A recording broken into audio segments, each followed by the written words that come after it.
welcome back. We're making a new video today. So obviously, as you've seen by the title, we're gonna be talking about Kenta. If you remember Kenta from Beyblade, obviously if you're clicking this, you know who he is, of course.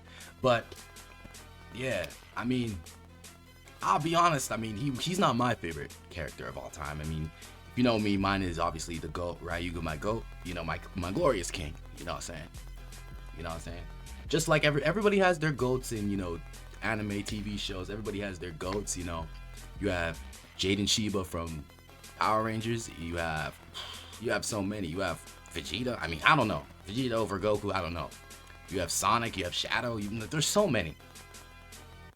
Kenta might be some of y'all GOATs out there, so, I mean, hey, shout out to you Kenta GOATs. I mean, you Kenta lovers. But anyways, today we're going to be talking about how Kenta was an underrated ass character, in my opinion.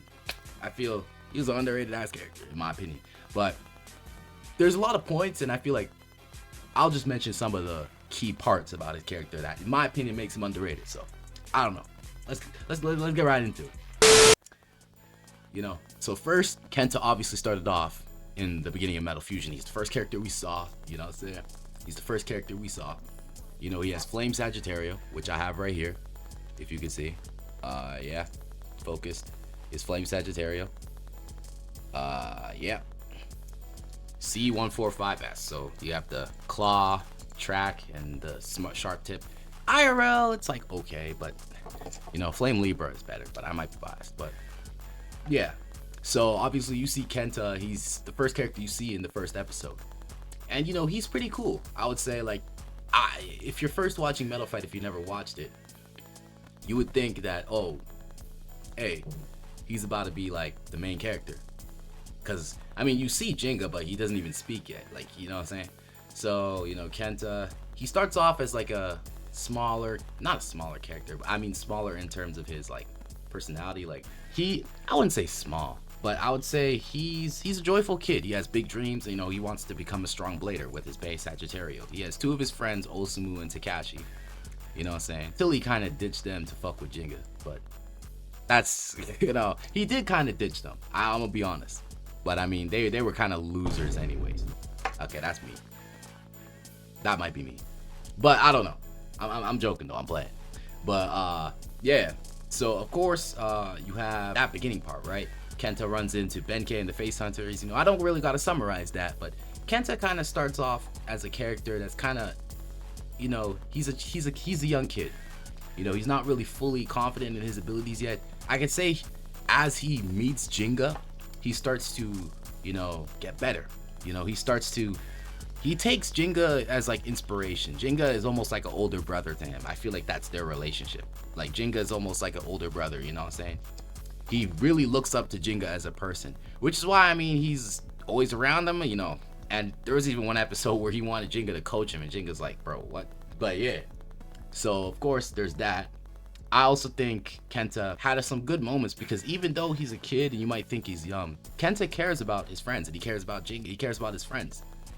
You'll see sometimes, if you remember that episode with Kenta, with Hikaru, he took on a battle that wasn't his for Jinga's sake because Jinga was sick. I mean that Kenta as a character, he's really, I like that when he was younger, you know, in the first season. I would say Kenta's like, what, 10, maybe 9, 10, but yeah, he's a cool ass character. That episode where like Jinga was like, you know, after he got beat and, you know, Jinga was out here, you know, moping, sulking, and, you know, Kenta was just like, stop that shit, bro. You gotta tell me what's going on, bro. Like, we're friends. You remember that episode? And then Jinga told him the entire sob story of like his past.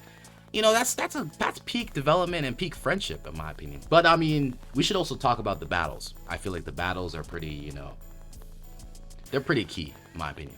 So, I mean, the battles with Flame Saggitario and the battles with Kenta, I feel like Kenta, since he had this bay for the majority of Metal Fight, right? Kenta had, I would say his best battles are him versus Hikaru. Him versus Hikaru when he, like, beat him and he unlocked his special move, Flame Claw. I would say that's a peak battle right there. I would also say that another peak battle of his would probably be, I would say Kenta versus Reggie. Kenta versus Reggie, for sure. Kenta versus Reggie was a good one. Even though he didn't win, it was a good one too. You know what I'm saying? He fought hard. He fought better than I'd say you. You know what I'm saying? He stuck it out to the end. It was a tough battle. You know what I'm saying? Even though Reggie was kind of ruthless, if you remember Reggie. I might be missing a few key ones. I feel like those two are Kenta's like big battles in like Metal Fusion. Unless I'm missing one. I might be. Who knows? I know. I'm almost forgetting.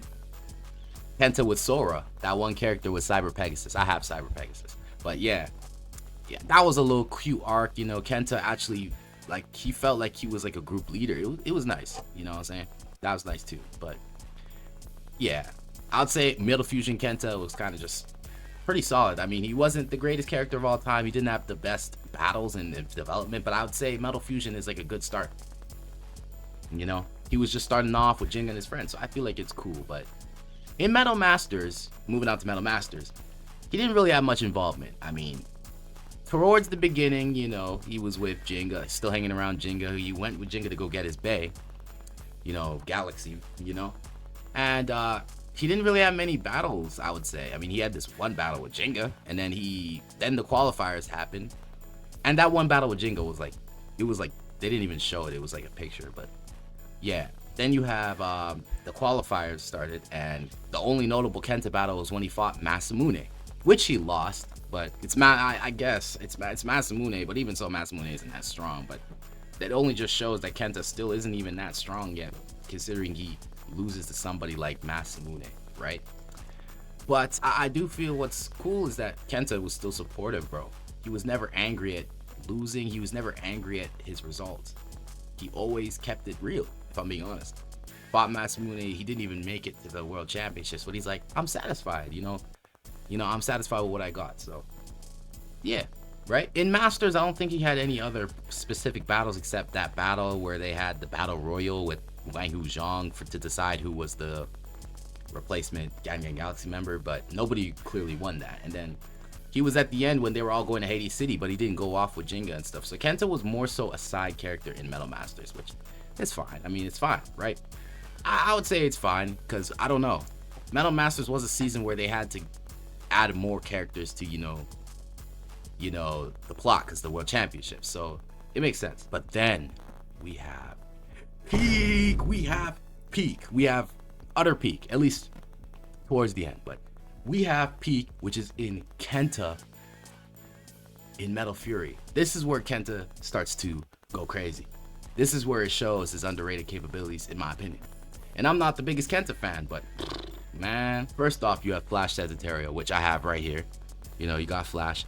My Flash, if it focuses, my Flash Saggitario Facebook broke, so I had to use a different one and put a sticker on it. But yeah, this Bay is tough. You got 230 WD.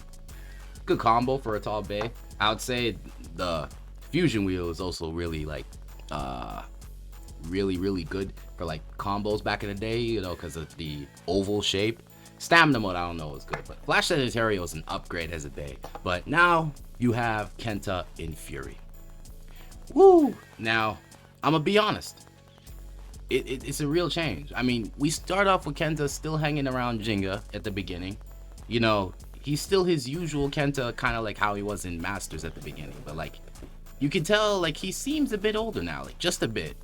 But yeah, he's still with Jinga and he's still, you know, supporting him. And as they're going towards, you know, the legendary bladers and stuff, you can clearly see that Kenta wants to be a legendary blader just like the rest. But just because you can't really make that happen on your own, Kenta decides that, you know, I don't want to just be just a cheerleader, what he says, or just a person in the background. That's basically what he says. You know what I'm saying? So he's like, fuck this. I'm gonna go off and I'm gonna go do something to help y'all out, because if I can't be a legendary blader, I'm gonna at least do something so I can help y'all out. That something is going off to find Ryuga and to convince him to join Jinga's group of the legendary bladers, you know, which enters Kenta's, did I just say character? Which enters Kenta's, I would call this, using Demon Slayer terms, the Kenta training arc, something, like Kenta's Dragon Emperor training arc or something, where Kenta follows Ryuga wherever he is, and he's now following him everywhere, doing everything same as Ryuga, basically training as Ryuga trains naturally. So Kenta naturally gets stronger and stronger just by being around the strongest blader of all time. You know what I'm saying? Just by being around him. Naturally, he challenges him to battle lots of times. And even Kenta's like, fuck, like, he can't keep up, but he's like, Ryuga's like, hey, bro. Hey, little nigga. You know what I'm saying? I have no interest in joining Jinga's group. I have no interest in any of that, you know? But, you know what? If you're gonna follow me, let me challenge you to this. Anytime we can battle, but not once will I ever take you serious. So if you can make me take you serious, I might listen to you. And then Kenta, that becomes Kenta's goal, to make Ryuga take him serious. So he spends the entire season following him, honing his skills, battling bladers like Tsubasa, battling bladers, who else did he battle? Like Jinga, having that fight with Jinga. Battling bladers, honing his skills until he creates a new special move, which is Diving Claw, which Saggitario comes down, you know. Kenta gets stronger and stronger and stronger, and he matures and matures and matures in the process. However, till that one very last battle, when they're on the mountain cliff, I gotta rewatch Fury. Kenta and Ryuga are fighting. It's going how it usually goes. Ryuga's overwhelming Kenta with his power. Kenta has his new special move, which he hasn't fully mastered it yet. But yeah, so of course, he's going for it. He's waiting till Ryuga switches to survive mode to prolong the battle. Then Kenta goes up, boom, Diving Claw. Ryuga naturally takes him seriously. He can see that, you know, the battle's getting tight. You know what I'm saying? But yeah, and then Kenta makes a crack on Ryuga's L Dragon. No one else in the history of Beyblade did that. And you want to tell me Kenta is not a peak? And I wouldn't say peak, but Kenta is not at least a tough character for that. He also had like but I would say his other battles before that, even with Tsubasa and Jinga, they weren't as impressive as that feat, in my opinion. You know? Even so, that's enough for Ryuga to take him seriously. Even though Ryuga doesn't really act on it instantly, he kind of just shrugs it off until obviously the Nemesis shit happens. You know what that is. But then Ryuga ends up giving his star fragment to Kenta Yumiya. Saggitario evolves into Flash Saggitario, and now Kenta's a full-on legendary blader. He has the power of the rest of the legendary bladers. Not only is he a legendary blader, not only is he a legendary blader, but he has Ryuga's star fragment. So naturally, Kenta has a little bit of Ryuga power. At least, that might be a headcanon. I don't know if that's real, but since he got Ryuga's star fragment, I naturally feel Kenta kind of has a little bit of his power. I would say roughly 25% of his power. I would say that. Probably 25% of Ryuga's power. So naturally, that puts Kenta at like the top 5 legendary bladers, in my opinion. Like I said, headcanon. But, you know, yeah. Kenta, not only does he get stronger rapidly fast, he's going toe-to-toe with Nemesis. Obviously, every single blader still can't defeat Nemesis on their own, but, you know, he was going toe-to-toe with him. He was charging. He's like, It was crazy. It was crazy. He evolved in the battle of his life, so he had to master Saggitario really quickly because he needed it. He needed his strength. Boom, he was fighting Pluto.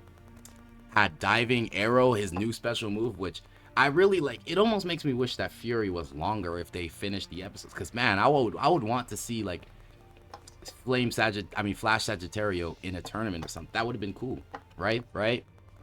It's crazy. But Kenta, man, oh man, that fight with Pluto was probably a big feat. Even though he was not a legendary blader, it was a big feat, man. I'll be honest with you. But yeah, in terms of Saggitario's bays, they're tough too. Peak design off of the constellation Sagittarius. So if you're a Sagittarius, you get a good night tonight, if you know where that's from. But yeah, man, that's literally my little yap session about how Saggitario was underrated, in my opinion. You know, let me know if you want to do this type of video for any other characters, man, because this was a good analogy. It wasn't in depth, like, you know, in depth, but I would say it's a little summary, you know, a little summarized type shit. But damn, let me know if you want any more of this, bruh. And I'm out.